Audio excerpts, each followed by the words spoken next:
আসসালামু আলাইকুম রহমতুল্লাহ। আমরা অনেক সময় বারাকা খুঁজি। কিভাবে আমার বারাকা আসবে? শুধু বরকত চাই, কিন্তু বরকত পাওয়ার মতো কি কাজ করতে পারি? পারি না তো। জেনে নিন কোন কাজ করলে আপনার জীবনে বারাকা পাবেন। ইমাম ইবনে কাইয়্যিম রাহিমাহুল্লাহ তিনি বলেছেন, আত-তাআতু, আনুগত্যপূর্ণ কাজ, আল্লাহকে খুশি করার মতো যত কাজ রয়েছে, এই কাজগুলো যদি আপনি আপনার জীবনে ঘটাতে পারেন, প্রত্যেকটা কাজে আপনি সতর্ক হয়ে চলবেন। এই কাজে কি আল্লাহ খুশি হবেন? এই কাজটা কি নবী সাল্লাল্লাহু আলাইহি সাল্লাম করেছেন? এটি কি সালাফদের মানহাজ? এটি কি দ্বীনের ইসলামের মানহাজ? এটি কি রাসূলদের আদর্শ? এটি কি ইসলামের আদর্শ? এই কাজটি করলে কি আল্লাহ খুশি হবেন?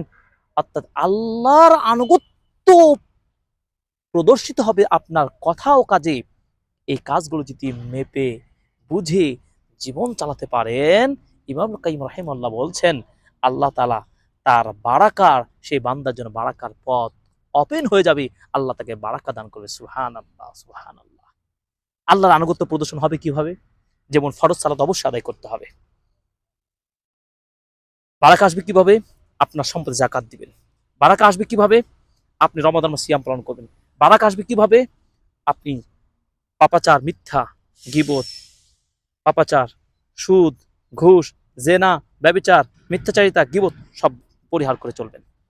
সততার পথে থাকবেন, ন্যায়নিষ্ঠার পথে থাকবেন। হক কে হক হিসেবে গ্রহণ করবেন, বাতিলকে বাতিল হিসেবে গ্রহণ করবেন। সুন্নাহকে মানবেন, বিদআতকে পরিহার করবেন। এইভাবে যদি আপনি আনুগত্যপূর্ণ কাজ করতে পারেন, আল্লাহ আপনার বারাকা, ইলমের বারাকা, সম্পদের বারাকা, সন্তানের বারাকা, পারিবারিক সকল ক্ষেত্রে আল্লাহ বারাকা আল্লাহ দান করবেন। বরকতের মালিক কে? আল্লাহ সুবহানাহু ওয়া তাআলা। দুনিয়ার কোনো মানুষ বরকত দিতে পারে না, কোনো গাউসুল আজম দিতে পারে না, কোনো পীর দিতে পারে না, কোনো অলি দিতে পারে না। একমাত্র বরকত দেওয়ার মালিক কে? আল্লাহ সুবহানাহু ওয়া তাআলা। সে আল্লাহর নিকট চান। আপনি মসজিদে ঢুকে, আপনি মসজিদে প্রবেশ করে মসজিদে প্রবেশের দোয়া বলেন, আপনি উজু করে আপনি উজুর দোয়া পড়েন, বারাকা আসবে।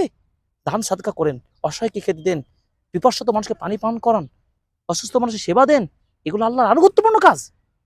এই আনুগত্যপূর্ণ কাজগুলো করলে আল্লাহর বারাকা আপনি পাবেন। অন্যথায় আল মাসিয়াহ, পাপাচার কাজ যদি করেন, গুনাহের কাজ করেন, অন্যায়ের কাজ করেন, সুদ, ঘুষ, ২ নম্বরি, রাহাজানি, বাটপারি যত আছে, আপনি পাপ কাজ করবেন, পাপের সাথে মিশবেন। হ্যাঁ?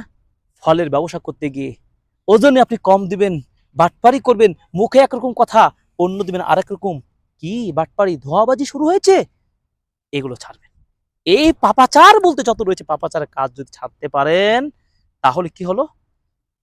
পাপাচার করলে আপনার বারাকা নষ্ট হয়ে যাবে।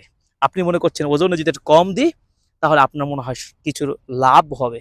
আপনি যদি মনে করলেন আর একটু মিথ্যা কথা বলি, তাহলে মনে হয় যে আপনি খুব লাভবান হয়ে গেলেন, বরকত লাভ করলেন। নো, বাহ্যিকভাবে আপনি নিজেকে চালাক মনে করলে, কিন্তু মহান আল্লাহ যিনি রিজিক দেন, মহান আল্লাহ যিনি বারাকা দেন, তিনি তো এই বারাকা নষ্ট করে দিবেন। বারাকা দিবেন না, বারাকা আপনার আরো ভলুণ্ঠিত হবে, নষ্ট হবে, বঞ্চিত হবেন।